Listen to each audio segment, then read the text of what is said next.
그때 예수의 어머니와 동생들이 와서 밖에 서서 사람을 보내어 예수를 부르니 무리가 예수를 둘러앉았다가 여짜오되 보소서 당신의 어머니와 동생들과 누이들이 밖에서 찾나이다. 대답하시되 누가 내 어머니이며 동생이냐 하시고 둘러앉아를 보시며 이르시되 내 어머니와 내 동생들을 보라. 누군지 하나님의 뜻대로 행하는 자가 내 형제요 자매요 어머니라. 아멘. 예수님께서 육신의 어머니와 그 동생들에 대해서 상당히 조금 누가 생각할 때는 이해가 안 되는 그런 행동을 하십니다. 왜냐하면 밖에서 예수 말씀 전할 때 어머니와 동생들이 밖에서 사람을 보내어 예수를 잠시 불러달라 했습니다. 말했습니다. 31절 보니까 여짜오되 보소서 당신의 어머니와 동생과 누이 밖에서 찾나이다. 그랬으면 내가 말씀을 좀 전하다가 좀 있다가 만나도록 하자 하든지 돌아오라 하든지 이렇게 여러 가지 표현할 수 있는 길이 있습니다. 근데 뭐라고 말씀하시냐면 누가 내 어머님의 동생들이냐. 굉장히 서늘하게 느껴지는 겁니다. 둘러앉아 보시면 이르시되 내 어머니와 내 동생들을 보라. 누구님 하나님의 뜻대로 행하는 자가 내 형제요 자매요 어머니라. 이 세상에는 보이지 않게 가족들이 두 종류가 있습니다. 하나님께 속한 자와 마귀에 속한 자입니다. 그래서 예수님께서는 복음을 들러 나와가지고 나중에는 시비를 걸고 하는 그 당시 유대인들에게는 너희는 너희 아비 마귀에게서 났다는 말을 분명히 했습니다. 우리도 모르게 마귀 역사에 나도 휩싸여 갈 때가 있습니다. 잘 아셔야 됩니다. 예수님은 무엇을 중심으로 됐냐면 철저하게 복음을 중심으로 되었다는 겁니다. 복음. 영원히 살 수 있는 이 복음의 가치 안에 들어오는데 우리에게 주어진 삶의 시간들이 그렇게 길지 않습니다. 장대같이 많은 날이 아니에요. 내일을 자랑하지 말라. 하루 동안 무슨 날인지 알지 못한다는 것은 이 하루 동안에 내가 얼마인지 우리의 생명도 하나님이 취할 수 있는 것이고, 그러니까 내일을 자랑하지 못다. 우리의 삶의 주인은 하나님이십니다.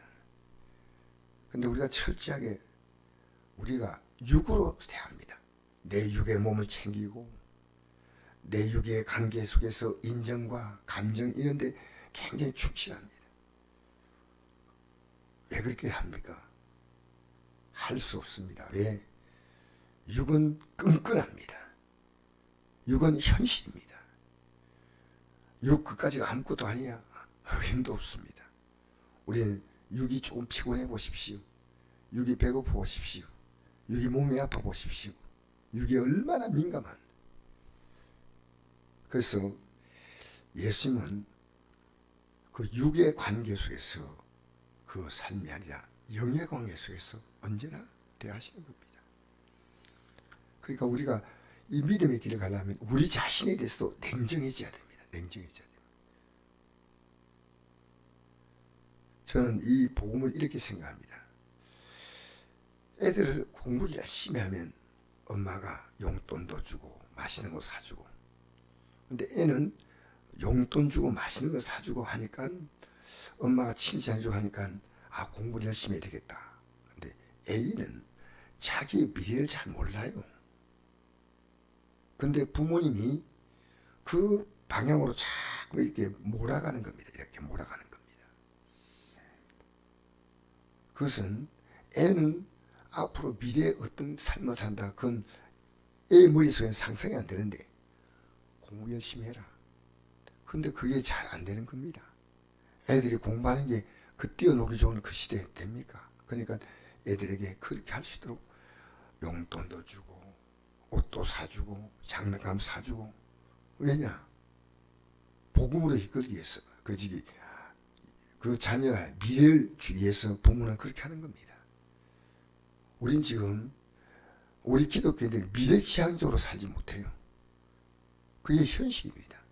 현실이에요. 그래서 할 말도 못합니다. 기도해야 됩니다 라고 말해야 되는데 못합니다. 제가 기도 자리 좀 나오라고. 왜? 문제가 있기 때문에 기도해야 된다. 예수님도 계속 말씀을 전하니까 그 당시에 말씀을 잘 듣지 않는 그 당시에 그 사람들에게 예수님이 하신 말씀 보면 이렇게 말씀했습니다. 제가 그 읽어드리겠습니다. 마태복음 10장에 보니까 마태복음 10장 보니까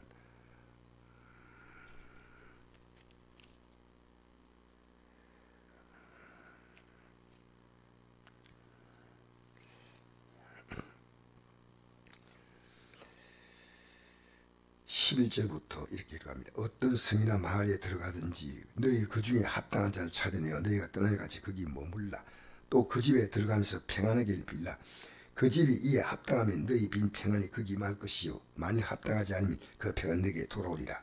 누구 너희를 영접하지도 아니하고 너희 말을 듣지도 아니하거든 그 집이나 성에서 나가 너희 발에 먼지를 떨어버리라.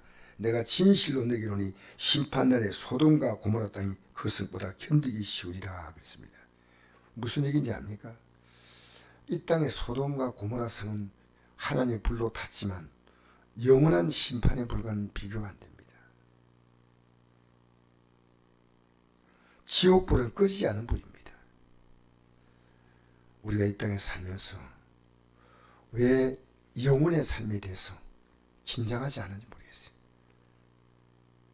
그래서 종교적으로 그 안에서 서로 인간관계 속에서 이렇게 자꾸만 침묵하고 하지만 우리는 적당한 필요하지만 우리는 이 진리로 강하게 이끌어줘야 됩니다.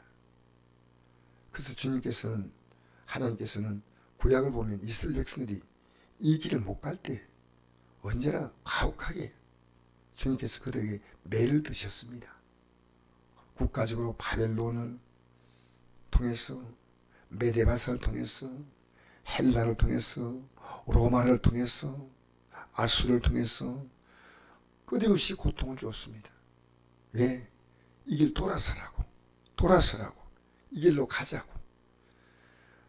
우리에게 때로 병을 주시기도 하고 가정 안에서 정말 깊은 어떤 고민의 문제 주기도 한데 경제의 문제도 주는데 이 길 가자고 이 길 돌아서라고 주님 하시는 겁니다. 우리 정신 차려야 됩니다. 정신 차려야 됩니다. 우리는 지금 하나님 아버지의 뜻에 지금 우리가 서도록 늘 권고해 줘야 되고 듣기 싫어도 가르쳐 줘야 됩니다. 누가 말하겠습니까? 말하는 사람이 어떤 사람이냐?